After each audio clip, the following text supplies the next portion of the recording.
you have? We are 40% ruling. Okay. Come on.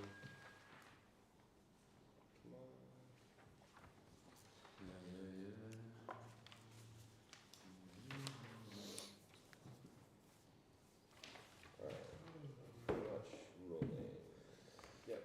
Okay, so I'm going to make a quick review out of this. I don't want to go into yesterday's madness too much, but just a quick review so we can jump into chapter 5 today, which is really the reason that we learned this whole mimer to begin, was to get to this chapter 5. Once again, we're learning that na'utz techilas and basofa and basofa b'techilas. The beginning is wedged to the end is wedged to the beginning. We wound up giving an analogy of a person who wants to give money to the poor. So the first thing that happens inside of him is this emergence of this rachmim pshutim, it says, like a simple level of rachmim, which is going on the very highest levels inside of the soul, this urge to be merciful. And we said this urge then goes into a state of creating a will to enact this mercy, and then intellect, emotion, thought, speech, and finally action. Right? When he gives the final action, we said you can actually see in this final action, first of all, that there's no concept that in the original mercy there wasn't already the full intention and the end in sight, because what is this whole mercy for? Because he wants to give to the poor. So inside of the original act of mercy, even though it hasn't yet developed into all the stages down to giving, the end is already wedged in the beginning. Otherwise the beginning wouldn't be there. He doesn't have this mercy for its own sake. He has this mercy in order to get to the end. And when he gets to the end, you can experience the beginning. In other words, depending on the manner of appeasement in which he finally gives this money to the poor, you can see in the way that he does it, his extent of appeasement, that there is mercy inside of there, and there's intelligence and emotion and the whole 9 yards, and you can actually see the beginning that is wedged in the end. This is what we said, and ultimately we attached sort of deeper understanding to it, that we said that there's two reasons for creation. One was that Hashem wanted to reveal His powers. One is that Hashem wanted to do good with His creation. And ultimately what we said was Him revealing His powers was in its deeper reason already because He wanted to do good with His creation. There's no reason for Hashem to reveal His powers to Himself. His potential is not lacking actual, so there would be no reason for Him to do anything like that. So that move itself already had a precursor to it, but it was a hidden, unforeseen reason, right? Because He secretly wanted to do good with His creation, He therefore revealed the Ein Sof. But the Ein Sof then went into Kelim, which we called the world of Akudim, and then we can properly say, He wants to do good with His creation, because that's when it's relevant to actually having a creation and doing good with it. But ultimately, that's not the creation He wants to do good with, because that's not a creation that requires mercy and the revelation of all His powers. It's only when you get to the very, very end that you could say He actually literally wants to do good with His creation, like the poor person who gives. But what do you see from there? That at that stage, there's not only a revelation of His powers, but you finally tap back into the original hidden agenda of doing good with His creation, which didn't ultimately surface until the end, but it actually was the hidden reason for even the beginning of the revelation of the Or Ein Sof. And so we said that the end can wedge its way all the way back into the beginning, which is essentially the origin of this initial mercy, which came out inside of his soul. Moving on. So now we want to understand something even greater than this, which is Amnam kol zehu inyan dena'ut sofim b'techilas v'sofan. All that we said here is merely the level of the end being wedged in the beginning and vice versa. Shaschila v'asof kashurim zeh b'zeh. What we're saying, which is the whole chiddush of the mimer so far, is that the beginning and the end are intimately entwined. But l'mayla mizeh hu inyan desof ma'asav machshava techila.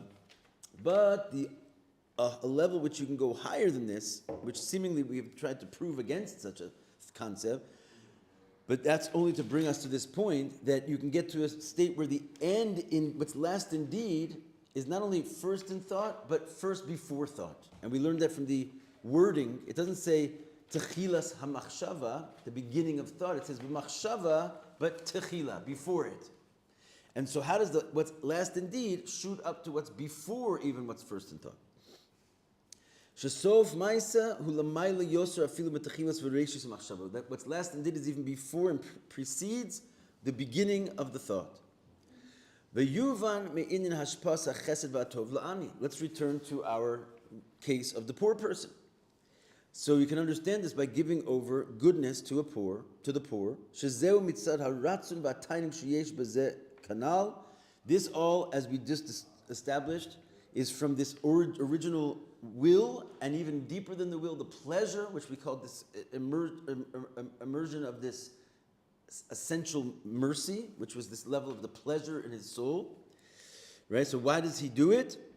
Why does he want to give? Why does he give to the poor? Because of this pleasure and will. That's at its root.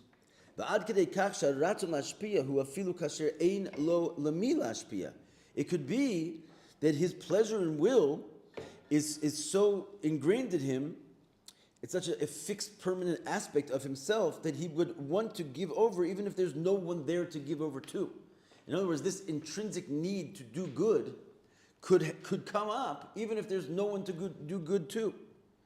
Where do we see this? By Avram Avinu, who was called an Ish Chesed, right? As he's named in the Torah, Avram Oavi is called Avram, my beloved, which means he's on the side of being love and Chesed and goodness. Where do we see that he needed to give even if there was no one to give to? The Ratzon B'Atainu Lashpiyah Tov V'Chesed Hayatz Lo B'Tokev Kol Kach. His will and pleasure in giving Chesed was so strong. Remember, after his bris, Hashem wanted to do him a favor, to have a day off, and so therefore Hashem took the sun out of its sheath, and it was burning hot, and no travelers were on the desert paths, and this pained Abraham, right? Because he has an intrinsic will and pleasure to give.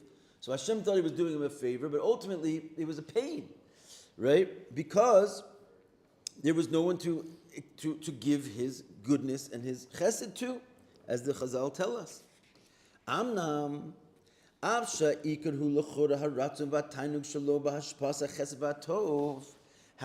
even though it seems like the main sort of spotlight on this story is Abraham's will and pleasure to give over chesed and tov, even after he's going to give over the goodness to the poor person, so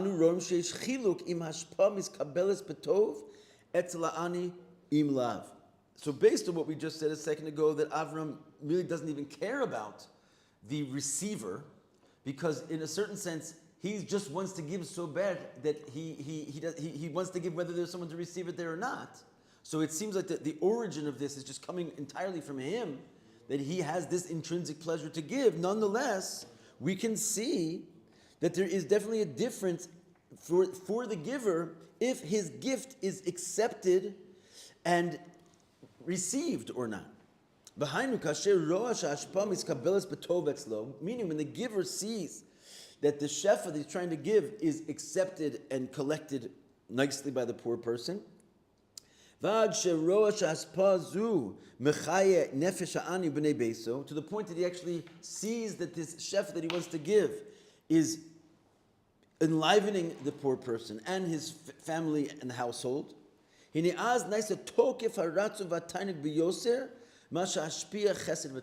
So he winds up having a much more intense experience of this pleasure and will than the one he had when he just wanted to give the good. In other words, we're seeing that Avram was pained because he wanted to give.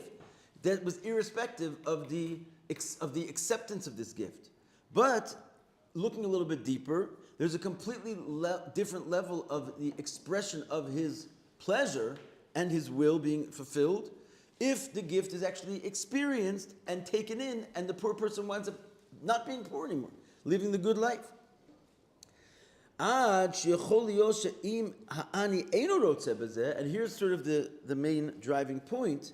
If he wants to give so bad, he wants to give these desert wanderers a beautiful Chabad house experience in his desert. if he comes to the realization that they don't in the end want to give, not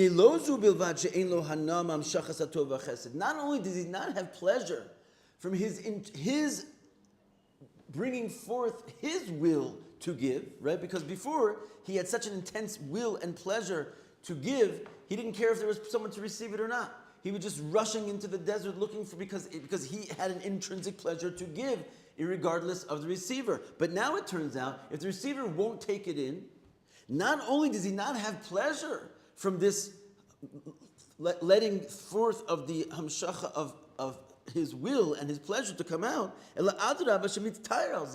going to wind up having pain from this experience. So in other words, it looks like he's generating an intrinsic pleasure just because he is an ish chesed and he has pleasure in giving.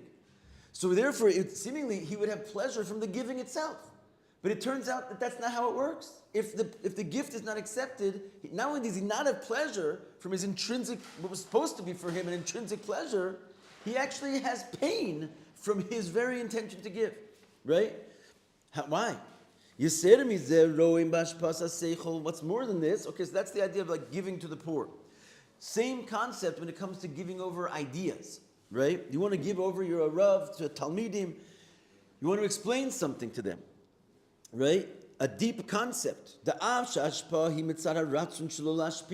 even though the teacher gets up and it's his independent interest to teach, right? He wants to hit the streets teaching. He heard from the Lubavitcher Rebbe somewhere, you're supposed to go share the Torah with the world. He's built himself up and he wants to go teach. So he has an intrinsic pleasure. This is his will, this is his greatest pleasure, to give over ideas. Right?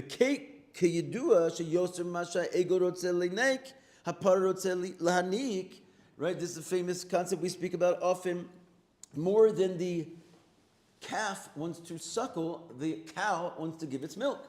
Right? We just mentioned it the other day. Meaning to say, the cow's chalashing to get that milk out, right? It almost doesn't even care if there's someone to drink it. In fact, oftentimes they just milk them these days because they just want the milk out, because it's paining the cow to have this milk. The cow wants to give it out. Seemingly there's an independent pleasure in giving, irregardless and irrespective of if it's being received.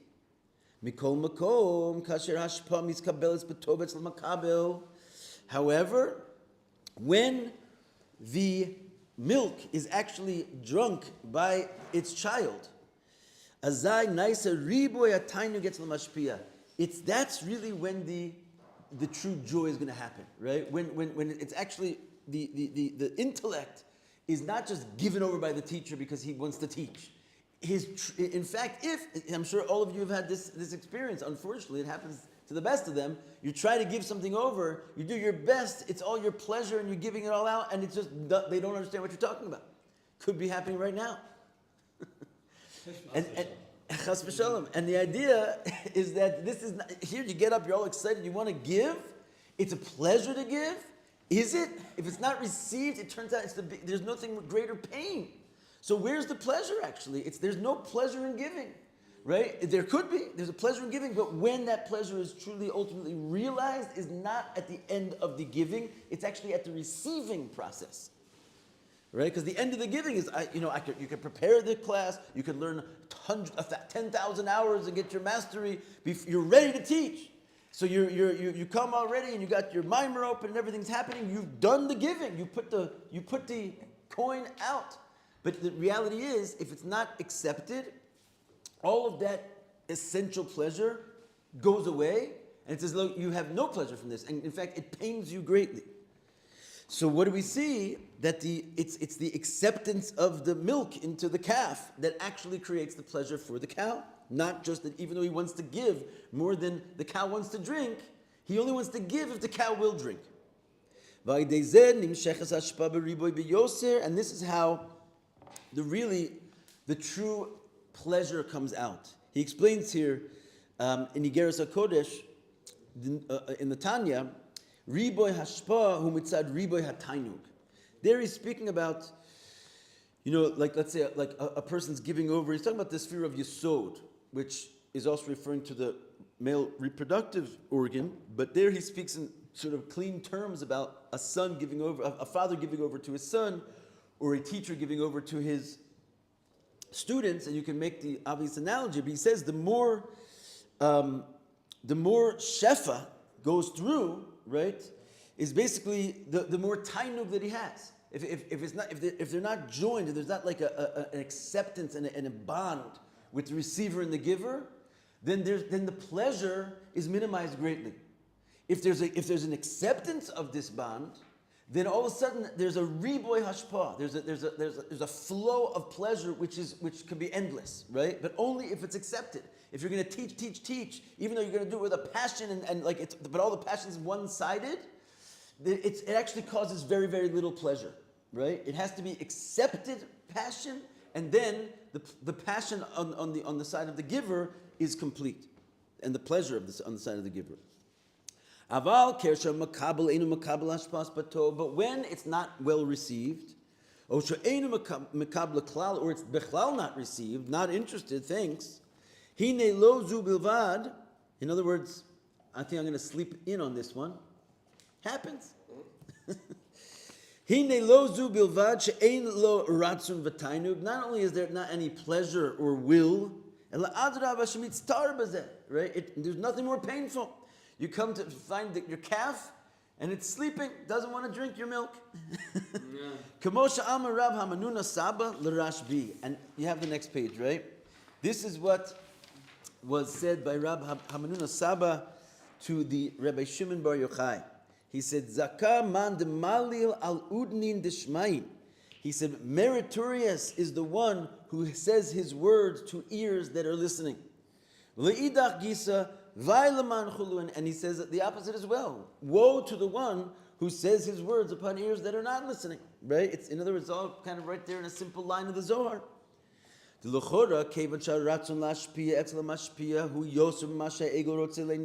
we have a big question.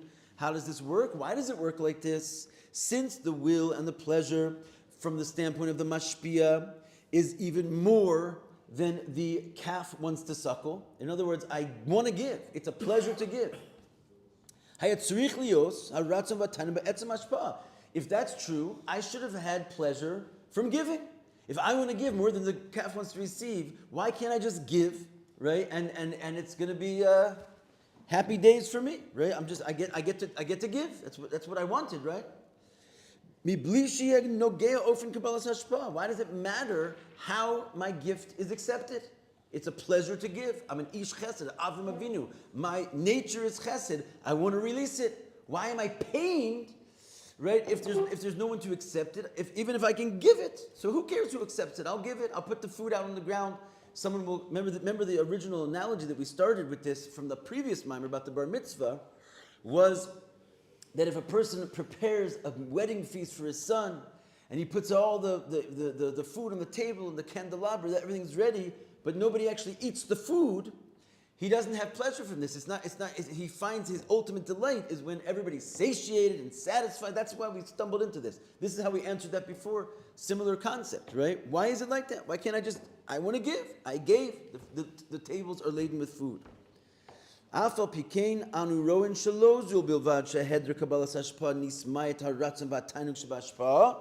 Nonetheless, we see that not only does the lack of a mekabel, of a receiver, and someone to accept it, minimize the will and the pleasure of my giving, but on the contrary, it's the opposite of ratzon and tainug. It's the worst thing ever, right?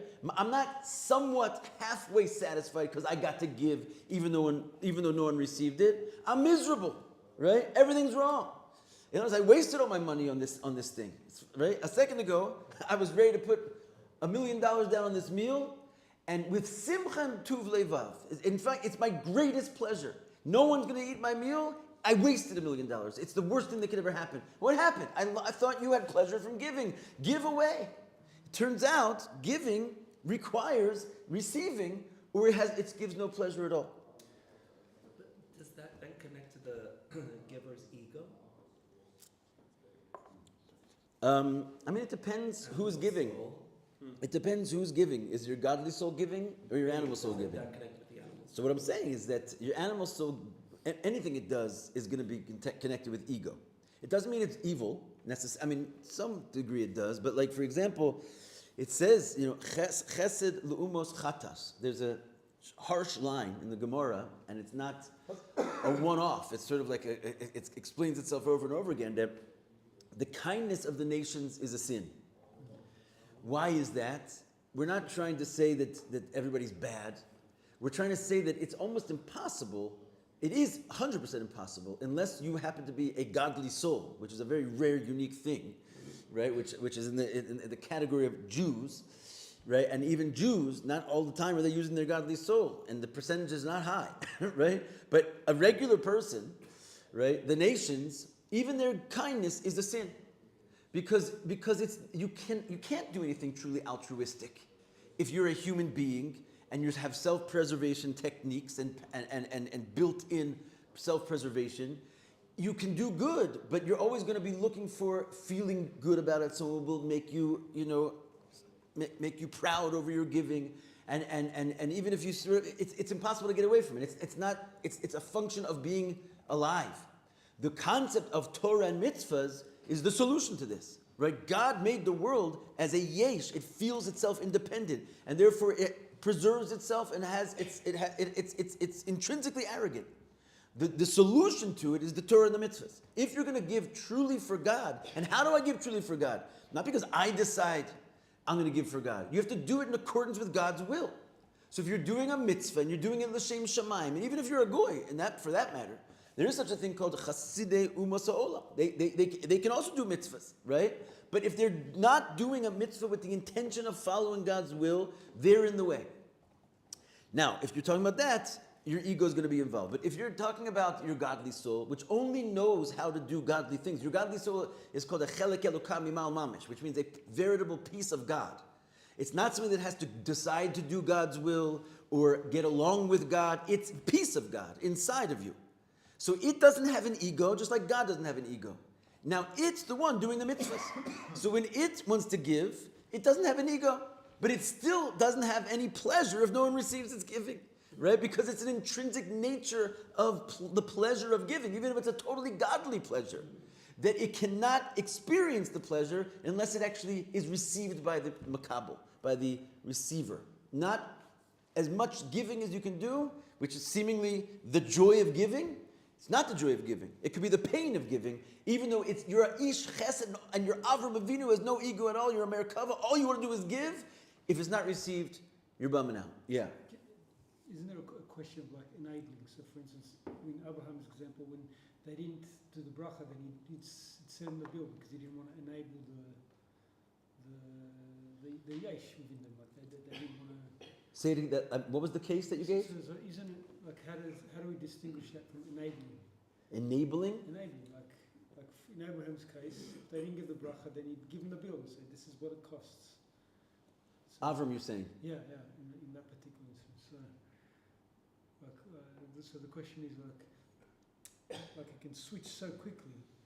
So But I'm not sure what that case is trying to bring out of this scenario. But I don't know what you mean by enabling. You have to explain that a little bit more. enabling. So in other words, I know what enabling means, but I don't know what in this context. If you don't, I need to think about it. So first of all, as far as I understand, you're saying it's the olam. You should always do a mitzvah shalol lishma, shemitoch shalol lishma ba lishma, right? You'll come to doing it for the right reasons when you practice yourself doing it for the wrong reasons. It's much better to have a nation giving, right? Even though their giving is self-serving, they're not giving, right? The giving is still like a positive thing. In fact, the Rebbe spoke about America as being a Medina Shel Chesed. He praised America greatly. He says it's the first time in the history of the world that a country has seemingly gone against their own interests and decided to just give money to every other person who asks for it and sticks out their hand. He said, who does that? It's insane. He said, even though, Chesed L'umas Chatas, you can't say it's purely altruistic, but it's great. You know what I'm saying? It's like it's better than killing everybody and taking their land. You know what I'm saying? It's a wonderful thing. It's being altruistic is a nice word. It really only applies if you can truly take yourself out of the way, and that is only if you're doing a mitzvah. Because otherwise, it's your business. It's not Hashem's business. Isn't there a danger though of like reinforcing negative traits. So if the United States gave money to Yeshiva Shalom Hamas, and that's They do. That's the problem with it. That's the problem with it. Because it's not in total kalim of Torah, so it leaks out into negative places. But still, of the klippas, it might be better to be the klippa of Avram than or Yishmael than Yitzchak. In other words, but yeah, it comes with its issues as well. But okay, yeah. Would like an example of this be like a place like San Francisco, where there's a lot of, I'm just thinking of what you said, the kindness within the nations is evil, is that what you said? It's a sin. It's not evil, but and also the word sin can be translated in different ways. But yeah, in general, it means that there's nothing truly altruistic. So, is that like an example where you're talking about where the intention there is to like be open and it's like a place of extreme chesed, and therefore people are like broken by that, like it ends up with disaster, like enablement and other things where they're trying to do chesed, but then it ends up that it's like misdirected and not helping people in the end. Yeah, I mean, that's a different matter. You guys are both. Now I see what you mean by enabling. There's a concept that we say in the Shemona Esrei every day, Magen Avraham, the shield of Avraham. What does it mean, the shield of Avraham? Because chesed can leak out. It says that Yatze Mimenu Yishmael came out of Avraham, and not only did he come out of him, but Avraham said, Lu Yishmael Yichya Lefanecha. Avraham prayed that Yishmael should stay in the house and be part of the family. Sarah had to kick him out. She had the boundaries. Because Avram, Ish Chesed, there's a leakage there. And that's why we say Magen Avraham. We have to, first thing in the morning, when the morning is Avram's prayer, Shachris, when all the light and the chesed in the world begins, first thing a Jew does says Magen Avraham, which means shield the Avraham so it doesn't go into negative places. That's like an independent teaching from what we're talking about right now, a little bit. I mean, it's definitely connected, but a person could theoretically give to exactly where the rabbi tells him to give, right? This, like, in other words, you tell Trump, give here, it's still not 100% altruistic because he is doing it ultimately, even though he's doing the absolute right thing, he could be doing it for himself.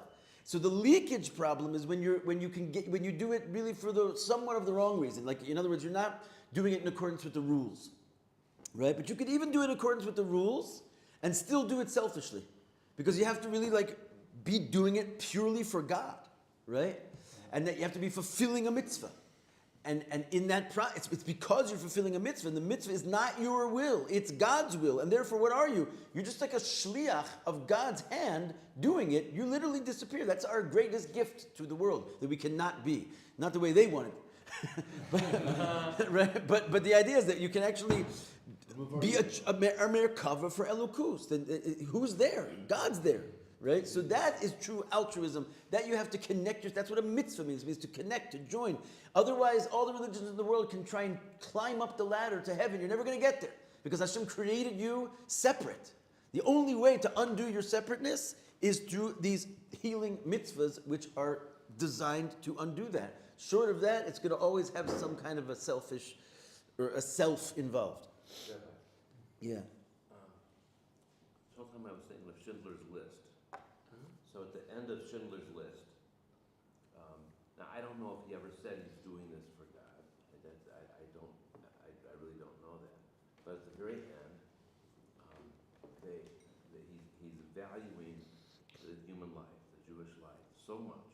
And then he's looking at his car and realizing that he had a fancy car. And he's realizing, how many Jews could I have saved by selling this car? No, for sure. I'm not knocking. I'm not saying that it cannot be achieved also by non-Jews. I mentioned already. There is such a thing as Chassidus Umas Ha'olam. There are the righteous of the non-Jews, and I just saw an amazing sikha. It blew my mind. There's a famous Rambam where the Rambam says not only the tribe of Levi alone, which is basically dedicated to Hashem, and like their portion is God, and they're sort of separated from all the rest of the Jews even, but Kol ish ve'ish shenad v'libo, so any man who dedicates his heart, mikol baya olam, and he says from all the people of the world. This is what the Rambam says. The Rebbe breaks it down, and he explains three things over here. Very interesting. This language: ish kol baya olam.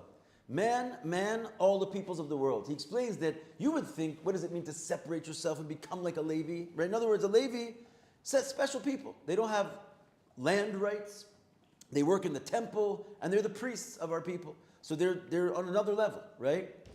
But it says in the Rambam, you too can be a Levi, right? It says that, right? You can basically separate yourself from worldly desires, and go and dedicate yourself, and so that you too, your portion will be God. But then he says, why say ish mikol ba'yei ha'olam? Man from every man of the world. He says the Rambam, everything he says is exact. So you might think, in order to do this, I have to go become a Torah scholar, and I can't have a job. He says, no, that's why it says ish. There's two types of Jews. There's the scholars and there's the layman. And the layman can also dedicate his life entirely and become separate, because it's his intention is that everything he's doing is for God. It's that he's changed his whole perspective. And then it says, Mikol Ba'ya Olam. The Rebbe says that refers to the Goyim. They also can become a Levi. They can also, this also applies to non-Jews. That they can mamish decide to make their life about God, and that's it. They're mamish not connected to this world anymore, and so they can join in to the party. You know what I'm saying? It's not a natural phenomenon. Just like for a regular Jew, it's not a natural phenomenon, right? You have to decide to be a Levi. It's a high bar, but 100% it can be done. Nonetheless, there's this basic concept, chesed la'umas chatas, because it's trying to explain to you, don't look at every good deed and just assume that there's altruism in it. On the contrary, you should assume that it's not altruistic, it is not, you're trying to insult anybody, it's just a reality. Right? Just like everyone thought they could be a tzaddik until someone wrote the Tanya, and you're like, oh, I'll try being a Beinoni for the rest of my life and never get there. Right? You just have to be honest with yourself. Are you doing this altruistically or not? You can say you are, you can laugh about it, but the Gemara is going to tell you how reality is played out. You can become a Levi. Do it. We're behind you all the way. Okay, back inside.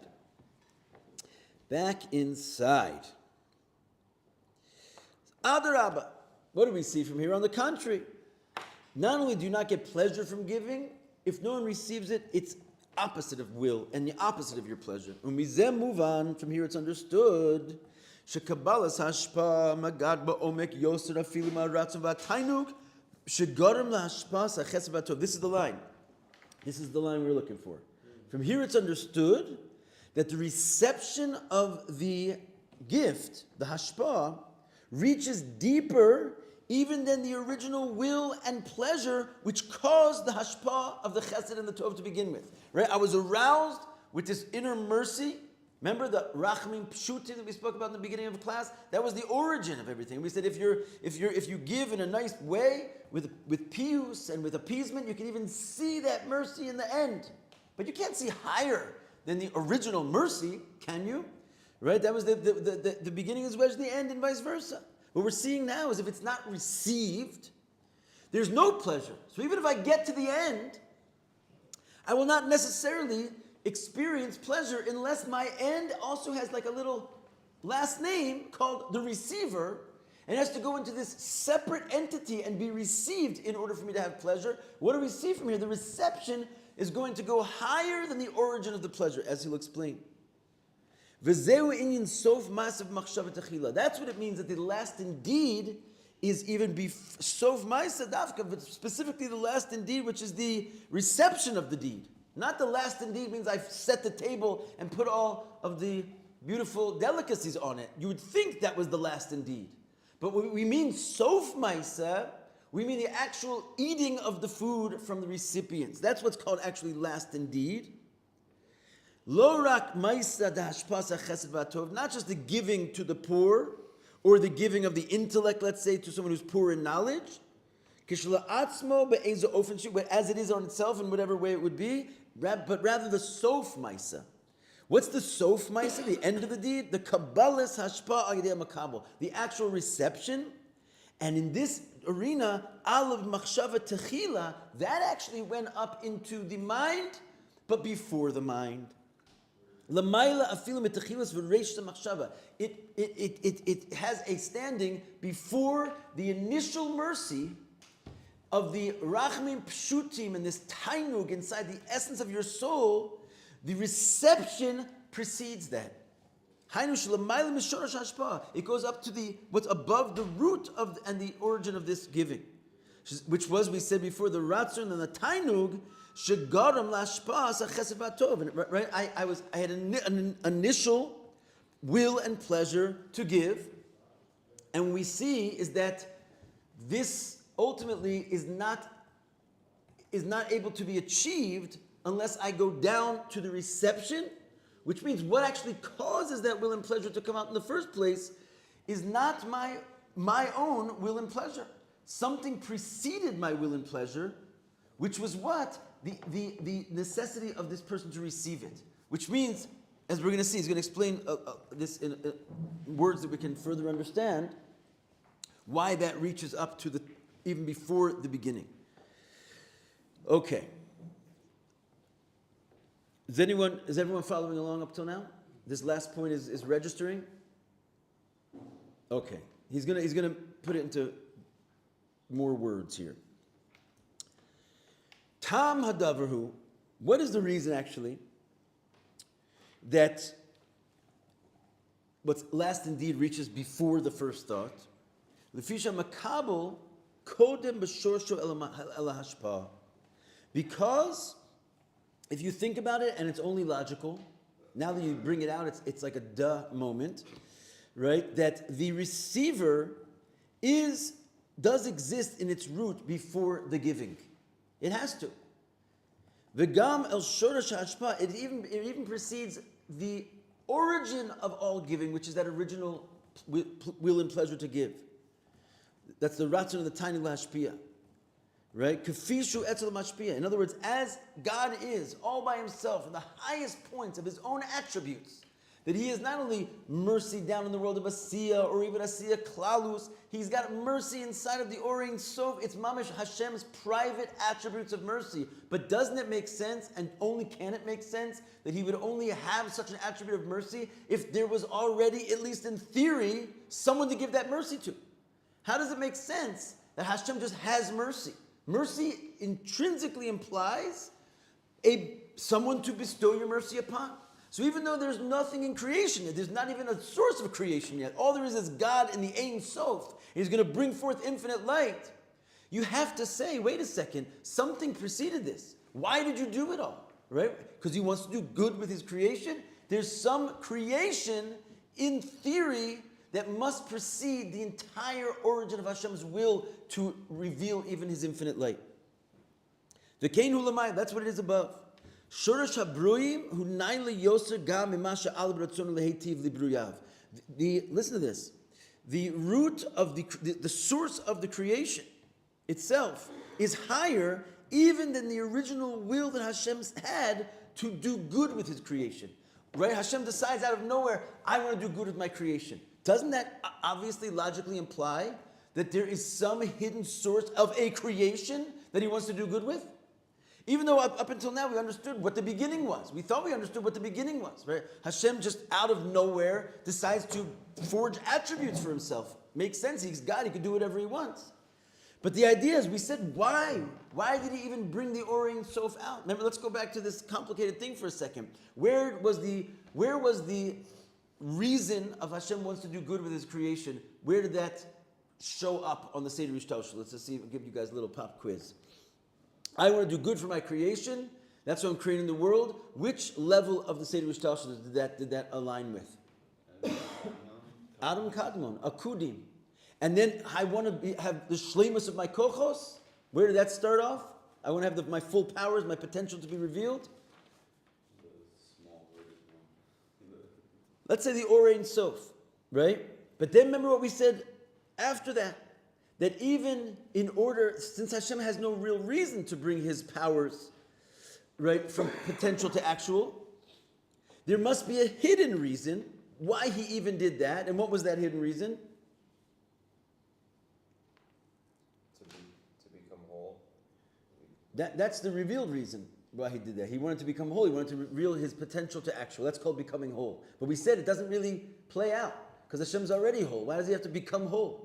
So we said there must be a reason why Hashem wanted to become whole, which was what? He wanted to bestow good on his creation. Exactly. The real hidden reason, even though wanting to do good with your creation only surfaces when there's a kli to do good with, but there's no reason for Hashem to do anything unless there was already some interest inside of himself to do good with his creation, which was like an unseen thing. There was no creation, so you can't actually point to it and say, you want to do good with your creation, because there's no creation yet. But the fact that Or Ein Sof comes out, you have to ask yourself, why did it come out? Right? And the answer is, there was a hidden reason. He wants to do good with his creation. Right? So we've got to the point of the origin of Hashem's will. There seemingly is nothing higher than that. I want to do good with my creation. It's such a subtle and lofty thing. I can't even articulate the reason. That can only be articulated later when there's actually a world. But nonetheless, even in an unarticulated way, that's the only reason I'm shining any Or Ein Sof, is because I want to do good for my creation. So this is the ultimate top. This is called the Tchila, right?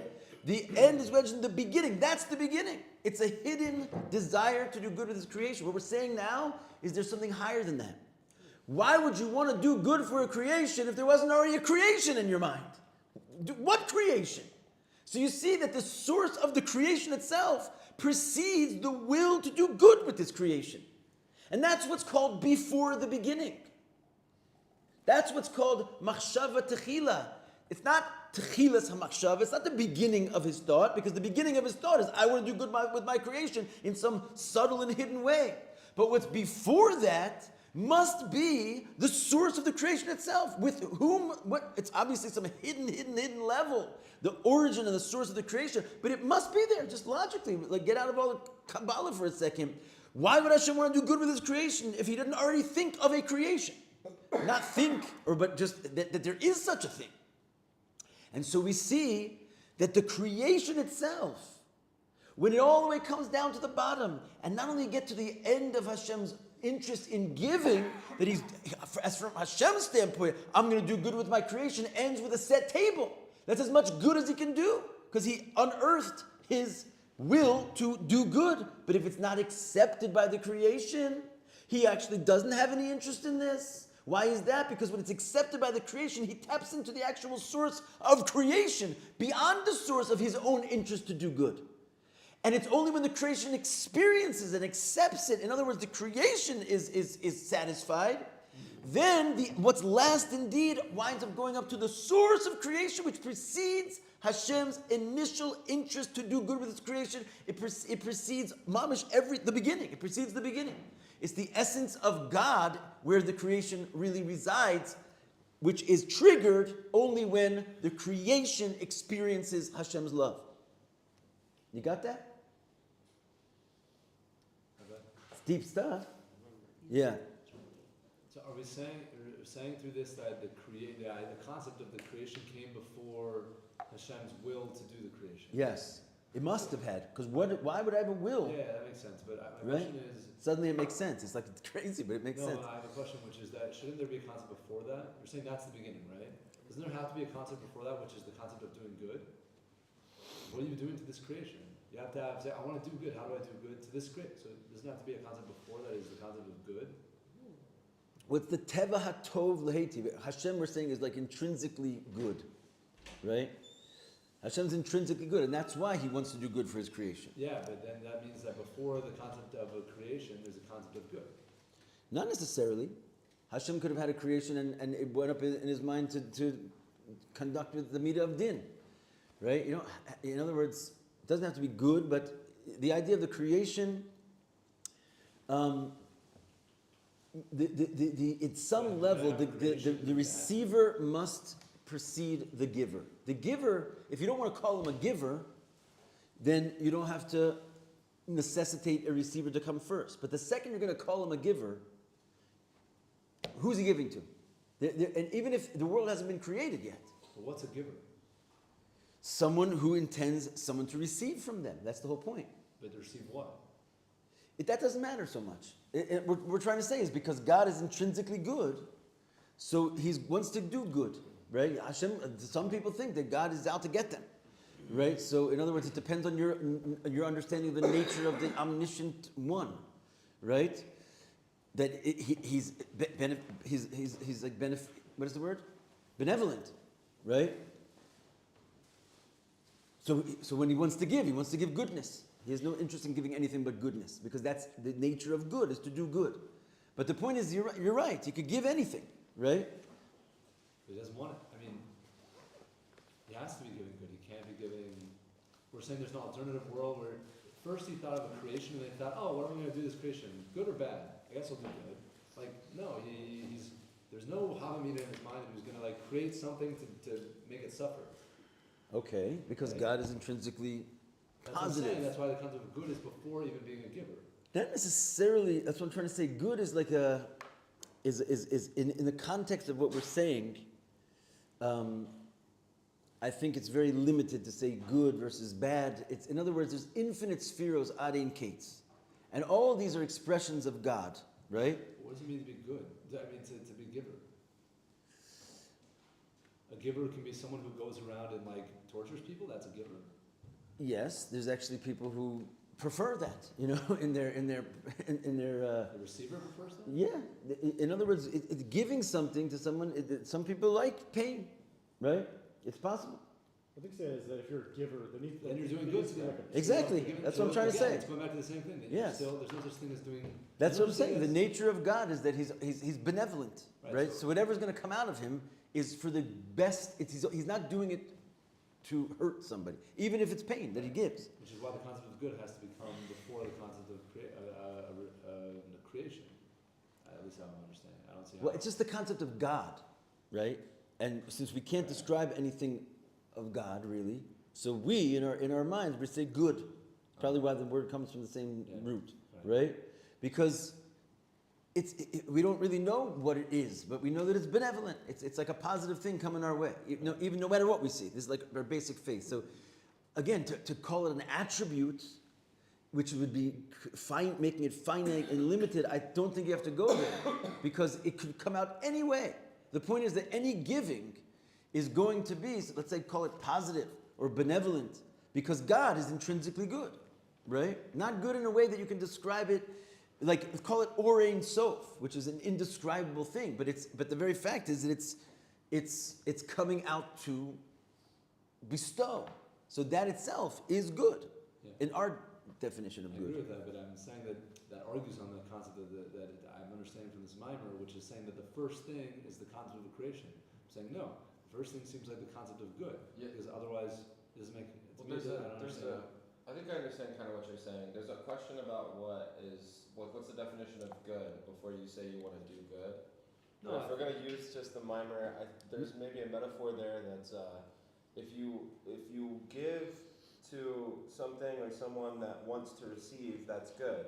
If you are giving to someone or something that does not want to receive, then that's bad. I think And we everyone have agrees other on words that. for that. There's no question on what the definition of good is. I think everyone agrees on that. The question is it possible, like, did Hashem first have this idea of, I'm going to create something, and then thought, I guess I'll do good to it? Or did he first think, It's not that I he need wants. to do good? I think the point is And not that he has wants to a creation create it. To do the good to it. I don't think that he wants to create it. The point is not that he wants. Once he wants to create it, you've already gotten into this idea of the emerging will and pleasure. The point is not so much that it's as baseline as he himself is. We're not saying that the creation was there in order to do good with. We're saying that it was there. Right, I'm saying. It was there. Forget it. It's as one with God as it gets. So it's not. So the fact that he wanted it to come out. Then you could say, I'm going to invent mannerisms and ways in which it can experience my benevolence. And yeah, but so that's the point where the attributes are created. Rachum v'chanun comes from the will. It does not precede the existence of the receiver. You're saying that He didn't have to give to the receiver. It could have just been the receiver as one with him in a state of like negation. Just the origin of the other could have been there without his intention of actually bringing it out and doing anything with it. Right? But you're saying that the concept of creation existed before The Hashem's will? the source of the created beings exists before Hashem decided to do good with them. what is the The- source of the created being? God Himself. That's what I'm trying to say. Like it's that's why we say like woman came out of man, or the Jewish people are a piece of God. or a marriage is one soul which is split into two parts and returns to one again. It isn't a separate thing in its origin. It's one with God. You're just changing it to saying that instead of the creation is created first, that the will of the creation. No, I didn't say the creation was created first. I didn't say that at all. The will. The will is already post creation, is what I'm trying to say. The will to do good with the creation. No, the will to make the creation. But forget it, it's the same thing. The will to make the creation come out is different than the origin of the creation itself. The origin of creation itself never had to come out. Right, but I'm saying, couldn't you, if we're just moving the goalpost, then couldn't you say that the origin of good also precedes the origin of creation? No, you could say that, but that's the whole point. It's not. Like, in other words, let me put it like this. Like, he's going to explain further, but one of the ways that I like to look at this is that, let's say, Moshe breaks the luchos. If the whole purpose of God giving the Torah to the Jewish people is because he wanted the Torah to be given to the earth, how does it make sense for Moshe to break the luchos? And the Rebbe explains, because the Jews are more important than the Torah, period. If there was never a Torah, there would still be Jews. What's the purpose of a Jew? Isn't a Jew designed to come to this world, take the Torah, and make it a godly place? Isn't that our... No, we actually have we're just God's wife, right?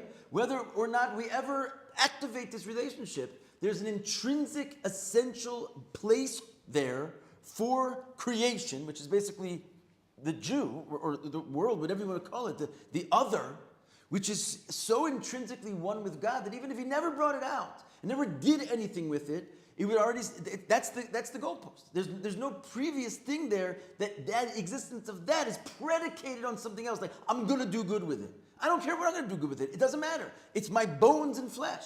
It's just there. It's one with me. We did good with it. Right? He wound up deciding to have a relationship with this other part of himself. And therefore he invented good and he invented light and Torah so that he could bestow it with goodness. But that itself only shows that it had a previous existence before that light and good.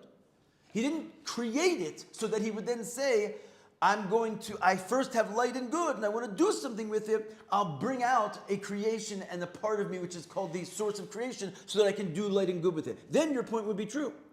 But if it's as baseline and as one with God and it's the origin, then it precedes the light and the good. And therefore, the fact that the first thing we see is Hashem's will to do good, right? It's already a secondary motion of trying to have a relationship with some essential part of himself. But couldn't just creating something be doing good? Isn't that already given when you create something? You're saying you could create it and do nothing with us or torture us. No, I'm not saying that. I'm saying if he didn't create it, it would still be there. I'm talking about the source of creation, not the creation. We're saying that when the creation comes all the way down to the bottom, for some reason this triggers something which precedes the beginning. And why? Because we're saying that the source of the creation precedes any revelation that's ever going to occur, any good, any light, anything. It's literally God himself. The source of the creation is not an aspect of God. Light and chesed and rachamim and chanun are aspects of God. But the source of the creation itself is not an aspect of God. It's him. That's why he'll throw his Torah away for this. Right? I'll break the Torah because all that revelation I'm trying to bestow upon this thing is totally secondary to the existence of the thing itself. So the love that Hashem has for the Jew, period, that's where this whole Baal Shem Tov concept comes out of, basically loving your fellow Jew. Right? If the Torah acceptance and the elevated status of the person having kept the Torah was what made him good, so you should love a Jew who does mitzvahs and not love a Jew who doesn't love mitzvahs. But God says, I'll break the Torah. That's not what it's about. I just love the Jew. He is me. And in the very, very source of thing, there's not the Torah, there's the Jew. And therefore, because I have this intrinsic love for him, I want to do good with him. How do I do that? Let me make a Torah. And I'll make light and chesed and rachamim and I'll give it to him. But only will I have pleasure from this light and chesed and rachamim when he experiences, not when I give it. And what does that show you? Only when I get to the sof maisa do I return to the actual origin of this thing, the real deeper pleasure, which is not my intention for anything. It's just arriving at my beloved. Yeah. That's what I'm talking about. All right, so we have to hold here, it looks like.